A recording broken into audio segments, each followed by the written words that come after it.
Stay connected. Make sure you hit the subscribe button.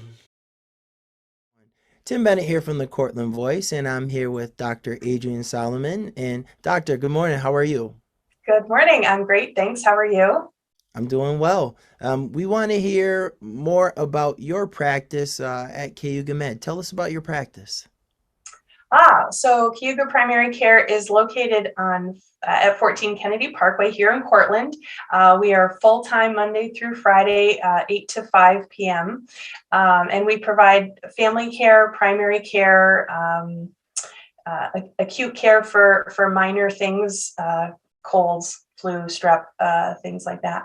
And we're here to serve as the primary care for the community, and sort of kind of bridge the gap between community care as far as needing referrals out to specialists and things like that, and also to manage the day-to-day preventive maintenance that everybody needs.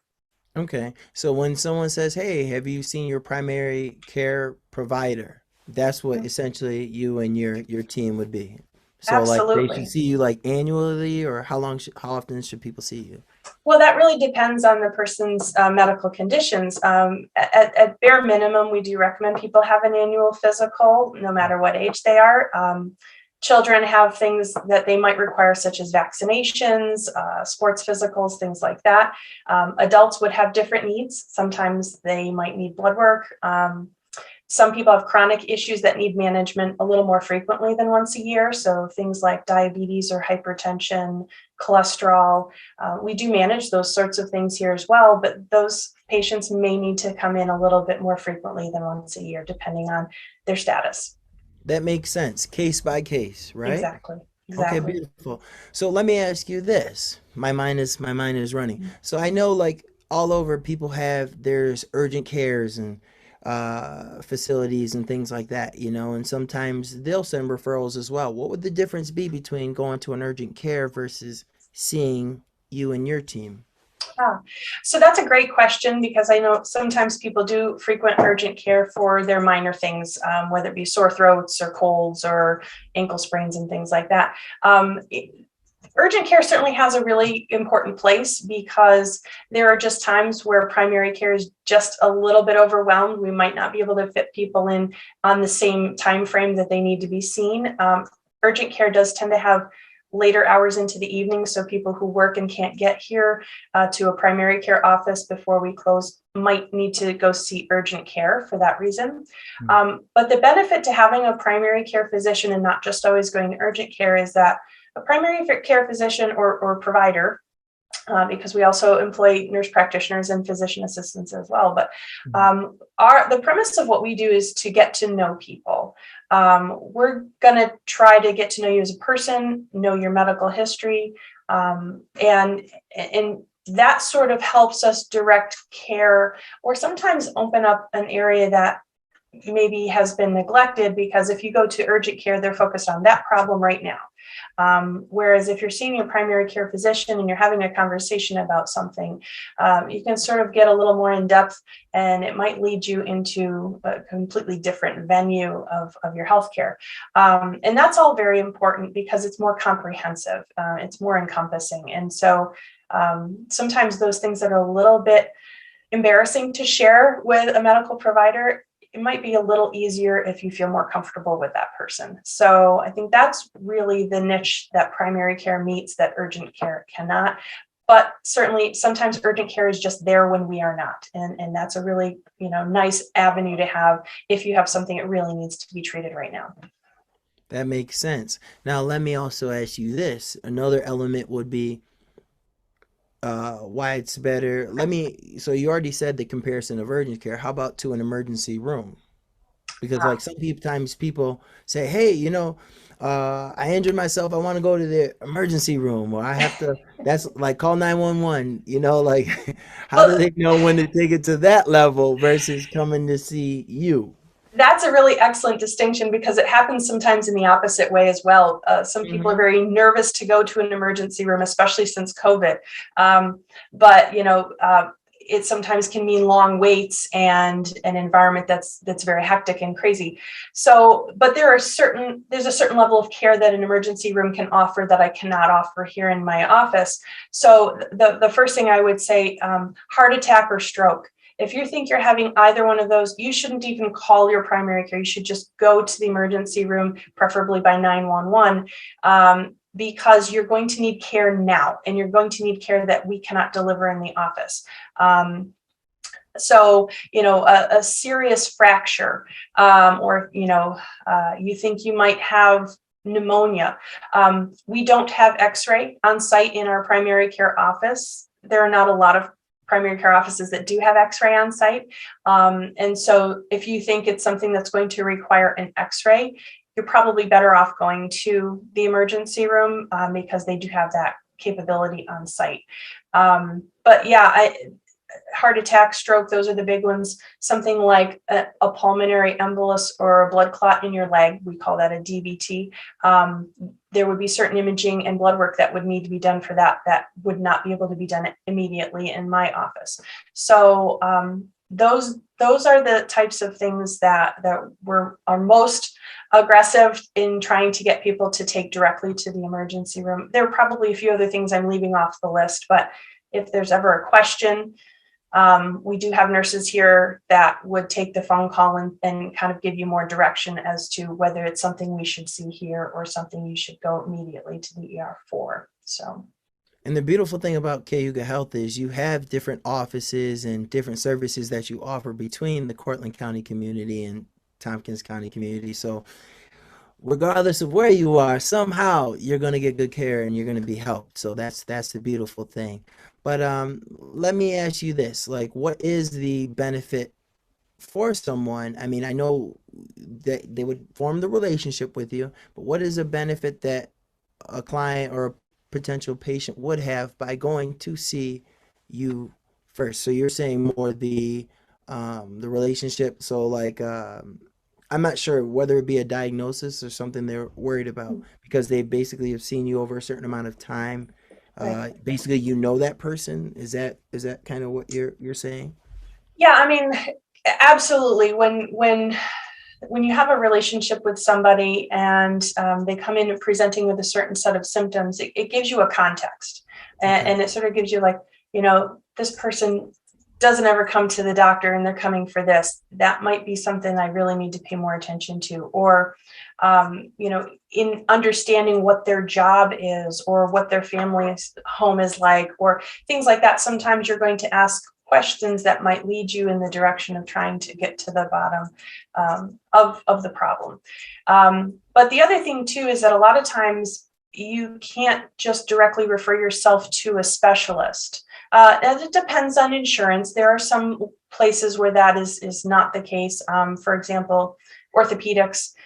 Cayuga actually has a walk-in site over near the convenient care building, which the building right behind that, and they do offer walk-in services for orthopedic issues, which I'm finding a lot of people in the community aren't aware of. So that's hopefully I can plug that for them right now. So that's a situation where you wouldn't need a referral. However, if you thought you had rheumatoid arthritis and you want to see a rheumatologist, for example, you would need a referral from me. And the only way to get a referral from me is to actually have seen me in the office, because the referral cannot be processed unless there's an office note of my exam and my visit with you explaining why the referral is necessary.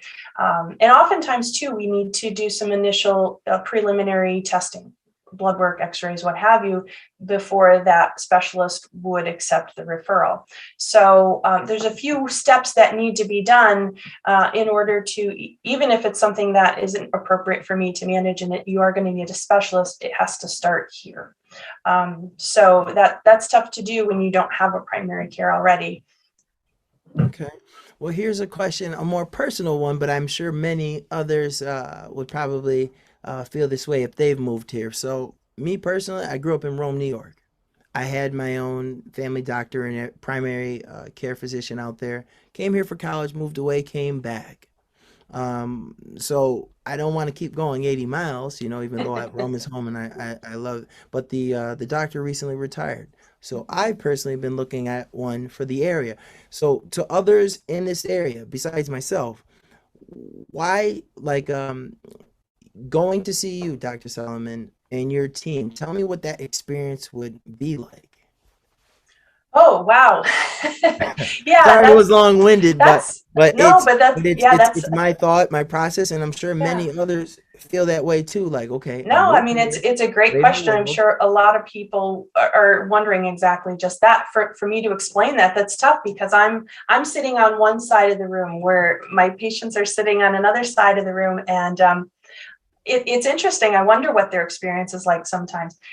Currently, we're a very small office, so it is a little cozy right now in the waiting room and also in the exam rooms. But the staff gets along very, very well with each other, and I think you can always expect to see a smiling face when you come into the office, or at least that's what I'm hoping everybody sees when they come into the office. That's what I would expect.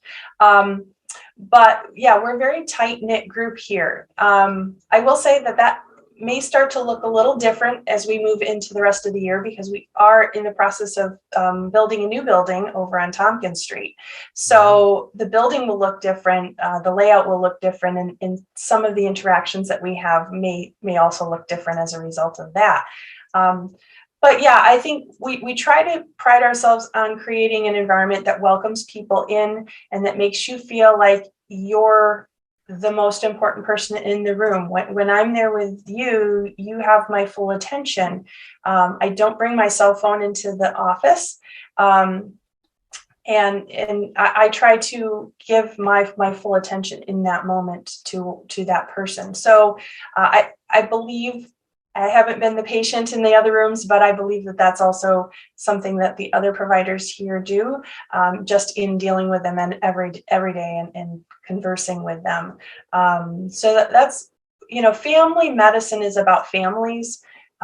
We take care of the family from the newborns right up until the great grandparents, and we cover that continuum because it's important. Families are important, and that's what we care the most about. So keeping families healthy is hopefully what you're going to experience here. Beautiful. Now, do you have openings for new patients? We absolutely do. Okay, In fact, that was a follow-up. I just had to ask. In fact, we actually will be bringing on a new physician within the next few weeks. So, we'll give her a chance to get her feet wet and get used to the office first, but she will also be very much open for new patients. But I think all but one of us currently have availability for new patients. So, yes. And how many around how big is the staff? Is there 5, So, 10, 15? Yeah, so currently we have 2 full-time physicians, and we'll be bringing on the third here shortly. We have 2 full-time physician assistants, and we have 1 nurse practitioner. Awesome. Okay. Now, is there any additional things that you would love to say to the community, Dr. Solomon? Oh wow, so many things. I'm just happy to be here, providing care to this community. I feel like Cortland's kind of a little gem. There's a lot here, more than people might see from the outside. But I think that maybe we've neglected Cortland for a while when it comes to medical care. And I think, that's a real goal of Cayuga Medical Associates, is to try to improve that and to make it a place where you don't have to drive to Binghamton or Ithaca or Syracuse to get quality care. This community deserves just as good care as any other community does. And so I'm just really happy to be here and have the opportunity to be a part of that. I grew up in a community kind of similar to this one, so it kind of feels like home. And so, I don't know, for me, it's been a pretty good fit, and hopefully that's just something we can continue to grow over the next several years. Beautiful. Well, we welcome you to here. And by the way, I should ask, where was your hometown? Where were you from? I grew up, I don't know if anybody will know Schoharie, New York, but if you have a frame of reference, it's near Cobleskill, halfway between Oneonta and Albany. So very small little farm town community, and that's where I hail from. And beautiful little valley over there. So feels like I said, feels a lot like home over here too. Well, beautiful. Well, welcome to the community. And to everyone watching, thank you for choosing the Cortland Voice. God bless. Thank you again, Doctor. Thank you so much. Have a good one. Stay connected.